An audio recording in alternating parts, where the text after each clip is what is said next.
আপনারা আপনারা এসেছেন। দেখুন দেখুন কি হয়েছে দেখুন, আপনাদের মন্ত্রী মশাই কথা বলছে না।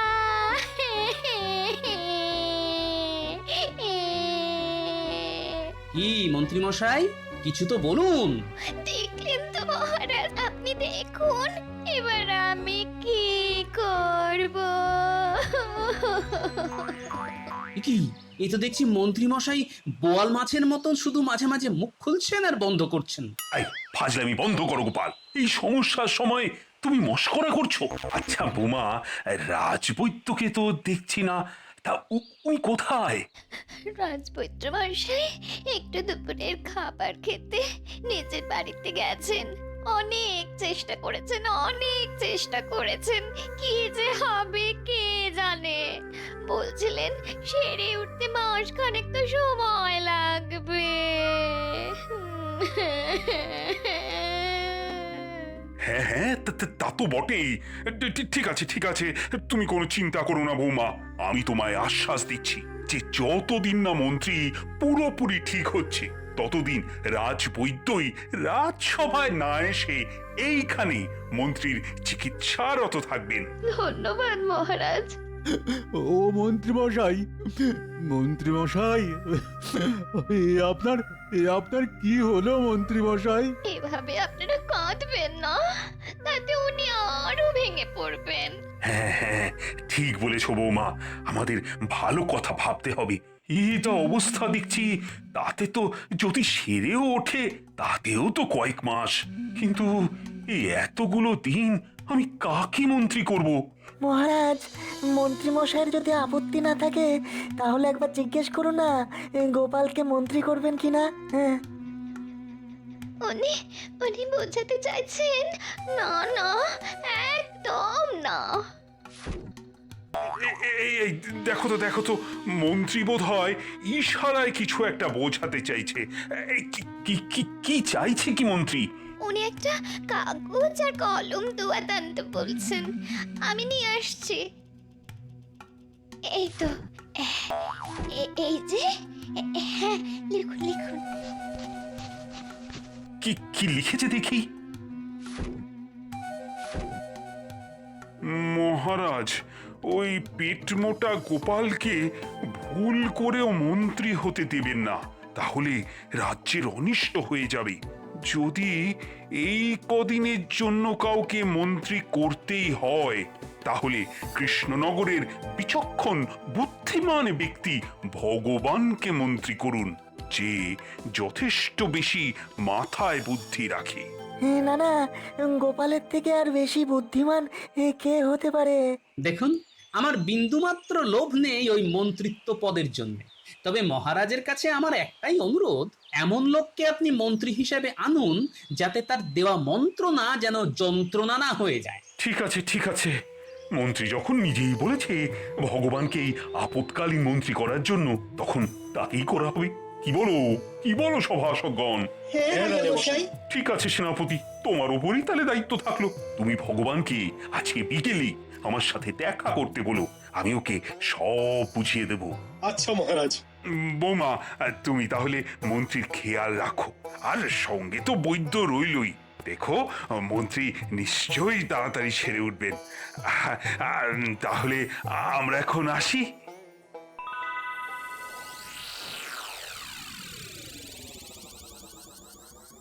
উল্টোপাল্টা লোকের হাতে রাজ্যের দায়িত্ব দেওয়া তো মহারাজ খুব তাড়াতাড়ি বুঝতে পারবেন।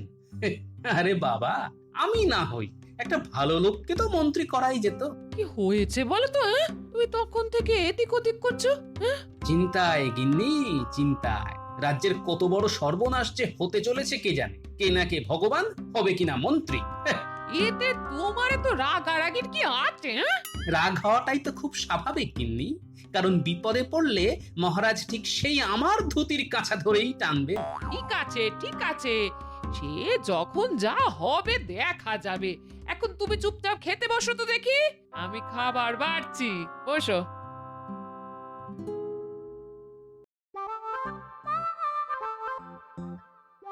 ও আমি মনে হচ্ছে স্বপ্ন দেখছি।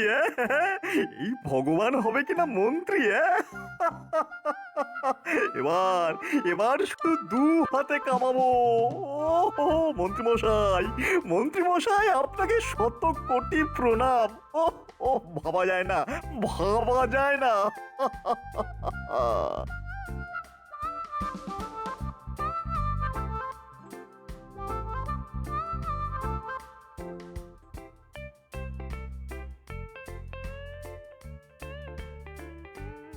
মহারাজ, ভগবান আপনার সাথে দেখা করতে এসেছে।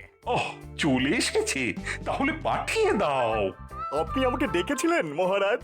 হ্যাঁ হ্যাঁ হ্যাঁ, ভগবান শোনো, আমাদের রাজসভার মন্ত্রী এখন ভীষণ অসুস্থ, তাই তোমাকে ওর অবর্তমানে ওর পদ সামলাতে হবে। এ তো আমার পরম সৌভাগ্য মহারাজ।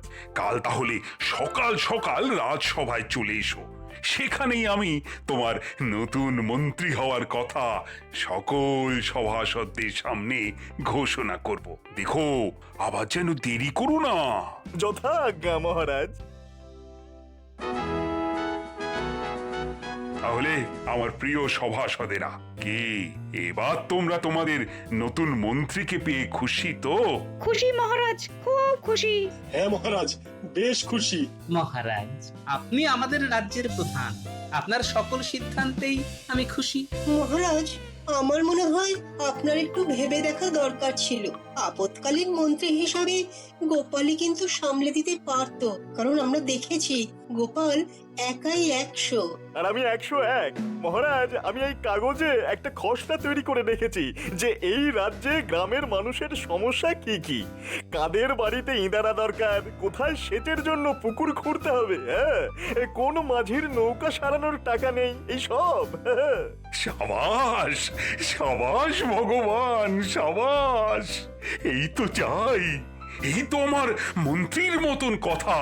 তাই আমিও এখন সকল সভাসদদের সামনে এই ঘোষণা করছি যে আজ থেকে ভগবানই মন্ত্রীর পদে নিযুক্ত থাকবে, যতদিন না আমাদের মন্ত্রীমশাই পুরোপুরি সুস্থ হয়ে যায়। মহারাজ, এই মুহূর্তে আমার মাথায় আমি একটা কবিতা রচনা করেছি। রচনা করেছ যখন, তখন আর দেরি কেন, বলি ফেলো। সবাই বলো সমস্বরে, জয় ভগবানের জয়, পরাণ খুলে ডাকলে পরে ভয় করবে জয়। অসাধারণ অসাধারণ! তাই আজকে আমাদের মাঝে ভগবানকে নতুন মন্ত্রী হিসাবে পাওয়ার আনন্দে সবার জন্য আমি একটু পেট পুজোর বন্দোবস্ত করেছি। সাধু সাধু। আজ তাহলে সভা এখানেই শেষ, তোমরা সবাই খেয়ে দিয়ে বাড়ি যাও, কালকে আবার সভা হবে। যথাজ্ঞা মহারাজ। তাহলে আজকে রাজসভা শুরু করা হোক। প্রথমেই বলে রাখি, মন্ত্রী ভগবান, তুমি গতকাল আমাকে যে একটা খসড়া করে দিয়েছিলে, সেই অনুযায়ী আমি লোকজনকে কাজে পাঠিয়ে দিয়েছি রাজ্যে কার কি সমস্যা সেটা দেখার জন্য। ধন্যবাদ ধন্যবাদ মহারাজ। মহারাজের জয় হোক। বলো সেপাই, কি বলতে চাও? মহারাজ, আপনার সাথে দুজন বণিক দেখা করতে চান, তাদেরকে কি পাঠিয়ে দেব? হ্যাঁ হ্যাঁ, পাঠিয়ে দাও পাঠিয়ে দাও।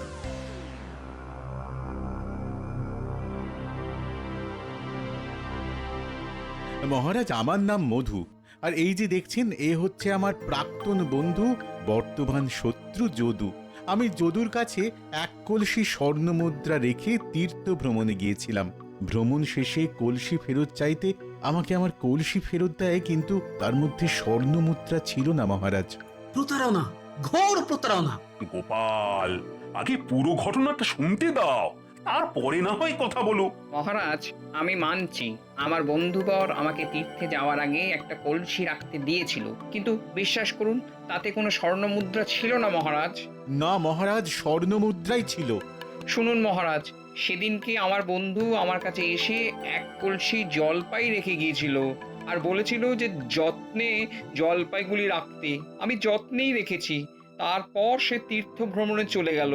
যাওয়ার আগে বলেছিল যে কয়েকদিনের মধ্যেই সে চলে আসবে, কিন্তু সে 1 বছর পর ফিরে আসে। ফিরে আসার সাথে সাথে তার জলপাই ভর্তি কলসি তাকে দিয়ে দিই। জিজ্ঞাসা করুন মহারাজ আমি দিয়েছি কিনা। এই মধু তোমাকে এক কলসি জলপাই ফেরত দেয়নি? তাহলে তো তুমি স্বীকার করছো যে ও তোমার জলপাই ভর্তি কলসি ফেরত দিয়েছে, হ্যাঁ?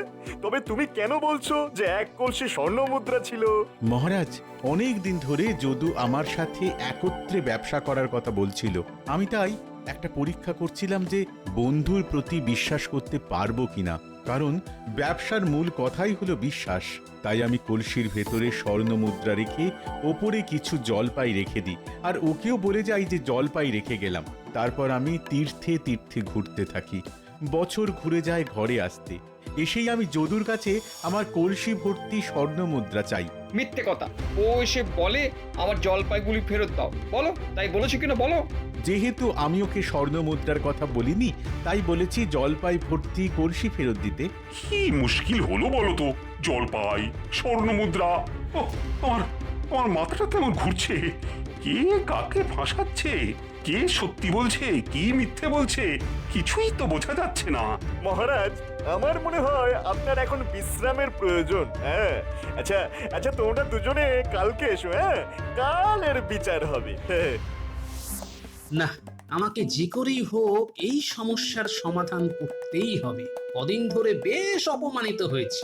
মানছি আমি নাপিতের ছেলে, কিন্তু সেই নিয়ে এত কথা না। আমাকে এক্ষুনি মধুর বাড়ি যেতে হবে।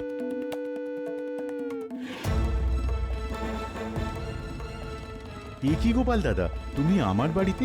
একটা দরকারে এলাম, আর আমি যে এসেছি এটা পাঁচ কান করো না। না না, কি যে বলো। আচ্ছা, তুমি এবার আমাকে যদুর দেওয়া জলপাই ভর্তি কলসিটা একবার দেখাও তো। এই এই দেখো গোপাল দাদা। বাহ, সবুজ সতেজ জলপাই ভর্তি কলসি। ঠিক আছে ঠিক আছে মধু, সত্যের জয় হবে। শুধু জলপাই সহ কলসিটা কাল নিয়ে এসে লুকিয়ে রেখো। আমি দেখতে চাইলে তবেই দেখাবে। আচ্ছা গোপাল দাদা। এবার আমাকে একবার যদুর বাড়িতে যেতে হবে, তাহলেই পুরো ব্যাপারটা একেবারে মগজাগত হয়ে যাবে।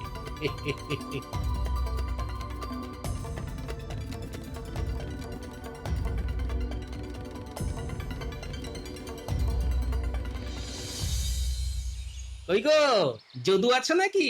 এ কি গোপাল, তুমি আমার বাড়িতে কেন এসেছো? না, একটু ওই একটা ব্যাপারে কথা বলার ছিল। নিশ্চয়ই ওই কলসি নিয়ে কথা বলতে এসেছে। গোপাল যা ধুরন্ধর, একটু আঁচ পেলেই সব বুঝতে পেরে যাবে। না না না না না, আমি কোনো ব্যাপারে তোমার সাথে কথা বলতে চাই না। যা বলার শুধু মহারাজ আর মন্ত্রীমশাইকে বলবো। ঠিক আছে, যা তোমার ইচ্ছে, তোমারই ভালোর জন্য এসেছিলাম। না না, যেচে উপকার করতে হবে না, তুমি আসতে পারো। বাহ বাহ বাহ, কেমন তেলে বেগুনে জ্বলে উঠল। গোপালকে দেখেছো, কিন্তু গোপালের ফাঁদ দেখনি। টেরটা পাবে কাল তখনই। আজ রায়দান, ভগবান তুমি বলো যে তুমি কি ভাবলে। দেখুন মহারাজ, কাল রাত্রে আমি চুল ছেঁড়া বিচার করলাম। তাতে কথা শুনে আমার মনে হচ্ছে মধু মিথ্যে কথা বলছে। হ্যাঁ, মধুর কলসিরে স্বর্ণ মুদ্রা ছিলই না। এই পুরোটাই ধাপ্পাবাজি করে বেশ কিছু স্বর্ণ মুদ্রা হাসিল করার চাল মাত্র। হ্যাঁ, সাধু সাধু। না মহারাজ, আমি সত্যি সত্যি মিথ্যে আমি শুনতে চাই না। তোমার কাছে কি কোনো লিখিত প্রমাণ আছে? তা নেই। বন্ধুর বিশ্বাসের পরীক্ষা নিতে গিয়ে আমার এমন শাস্তি হবে আমি কল্পনাও করতে পারছি না। শোনো, ভগবানের কথা আমার যথার্থ মনে হয়েছে। মহারাজ, আমাকে যদি একটা সুযোগ দেন, তাহলে আমি প্রমাণ করে দেব যে মিথ্যা বলছে যদু। হ্যাঁ, সে কি?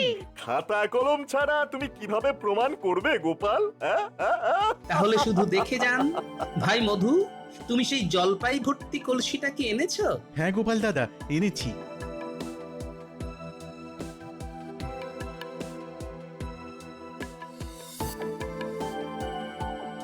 এই কলসিটাই তো যদু ভাই? হ্যাঁ, এই কলসিটাই আমাকে দিয়েছিল, আমি এটাই ফেরত দিয়েছি। যেমন দিয়েছিল তেমন জলপাই আছে, বিশ্বাস না হলে দেখে নিন। হ্যাঁ, সেটা নিশ্চয়ই দেখব।